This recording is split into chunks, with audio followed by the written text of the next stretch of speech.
Welcome to Literature 111 GFD. In this class, we're going to consider how receiving other people's story well is an act of empathy and even love. We're going to think about how our stories and the stories that shape us resonate with and are even a part of the story of God and His people.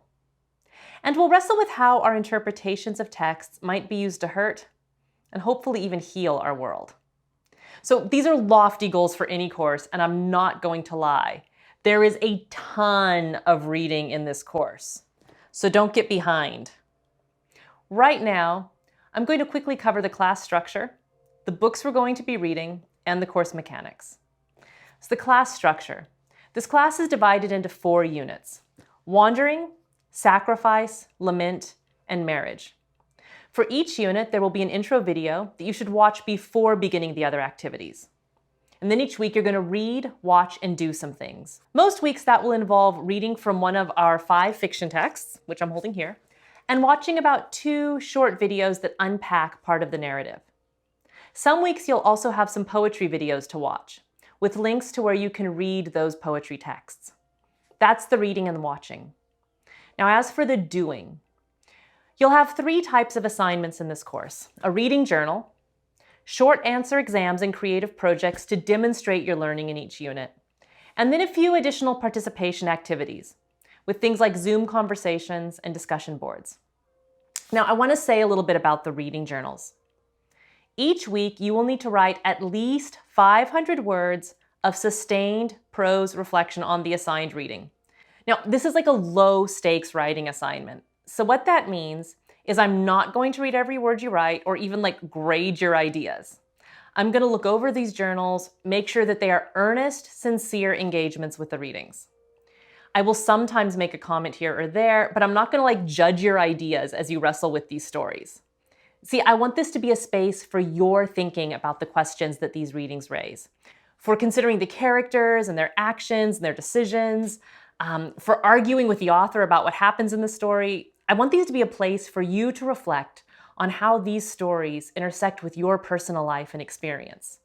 If you're earnest and sincere and meet the 500-word minimum of sustained prose reflection, you will get full marks.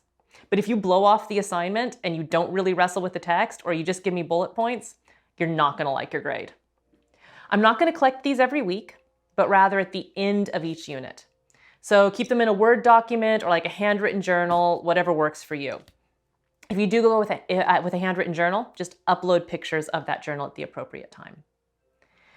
We're going to have some Zoom conversations during the term too, and you'll sign up for these sessions a week in advance, and I'm going to limit each section to 15 people. So be sure you get your reservations in early. And during that time, we're just going to talk through the reading, ask some questions, give you some time to be in breakout rooms and chat with each other.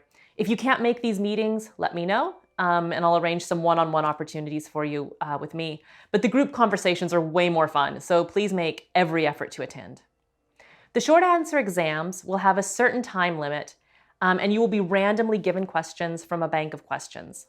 The exams are open book and open note, and you've got a window of time of about 4 days during which you can take the exam.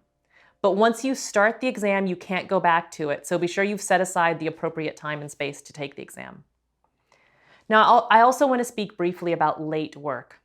All assignments, your journal check-ins, your exams, creative projects, all of it will be due at Friday at 5 p.m.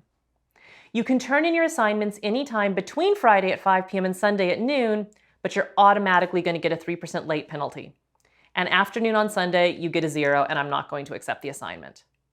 If you have accommodations for flexibility with due dates, or an emergency befalls you, you have to make those arrangements before 5 p.m. Friday for your accommodations. Given the asynchronous nature of this class, you can do the work early. So if the 5 p.m. Friday deadline doesn't work because of childcare or your work schedule, complete the assignments before the deadline.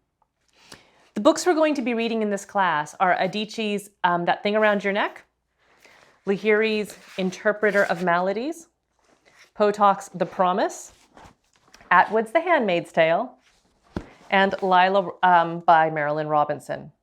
All of these books are going to be available in the bookstore on campus and on Amazon, both new and used. They're also available through the George Fox Library, which has purchased e-copies of everything except Lila and has hard copies of each text. Now, if you're planning on using the digital copies through the library, be warned, they don't have enough copies for everyone to use it all at the same time. So be sure you allow yourself enough time to access the material. If somebody else has it checked out and you can't get it, you won't get extensions on the reading.